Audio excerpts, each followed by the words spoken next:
Tell me when we're live again, because I have no idea. I will. Okay. I mean, it keeps saying preparing on the Zoom side. So ridiculous. Okay. Are we back again? We're back again for a third time. Perfect. Okay. So just wrapping up. This is what I'm saying. If you try 3 times, I mean, this is actually like the 5th time that we're on. Sure. Like little snippets of information, like just little bursts. But this is a good example of if you try once and give up, then nothing happens. But if you keep getting on, then maybe Facebook lets you make your voice heard. So we were just saying, like, for us, I think so I talked to a lot of business owners, or like folks who are going through our program and creating a new business after they've left a job or getting into a new workplace, who, for example, think that just because of the work that they do, it is actually not possible to do most of it online. And I just always want to question that.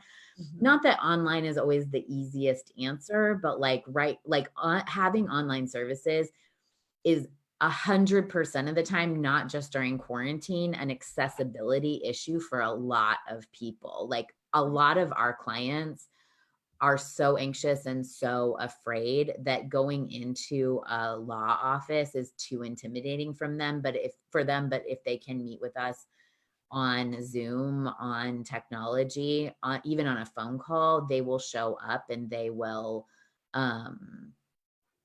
participate, and it gives them access to resources that they otherwise don't have. And that's true for people with a lot of disabilities and other factors that like mental or physical disabilities, other factors that. So I always think it's worth being curious, especially in this time where it's affecting all of the population. How can you make your resources more accessible? How can you make your office run and offer services to people and be accessible to people when they can't come into a physical space? I think that it's almost always possible, at least to do a lot of it. I mean, I think if somebody's going into an emergency room, I can understand why there's like a limit, but most people who go into emergency rooms actually could meet with a doctor online and get access to resources, For sure. like I would Yeah. even question that.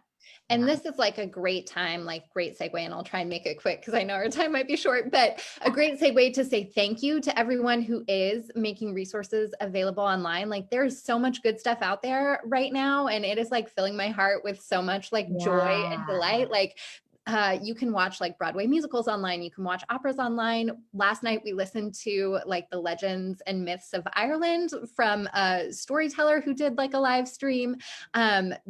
Lorelai's dance class today is like doing virtual like dance classes. Like I feel like everyone is showing up in a really great way to still be there for their people. And most of the time it is totally possible. And it is bringing so much joy to the situation that we're in, and like such a great thing that can be carried on after this ends, Yeah, for people who this is their regular life most of the time.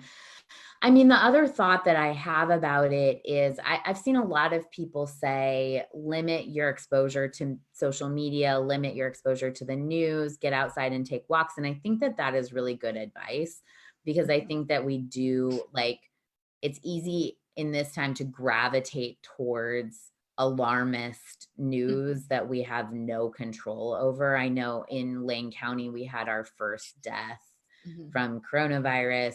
And I think that it can create this vigilance that we sometimes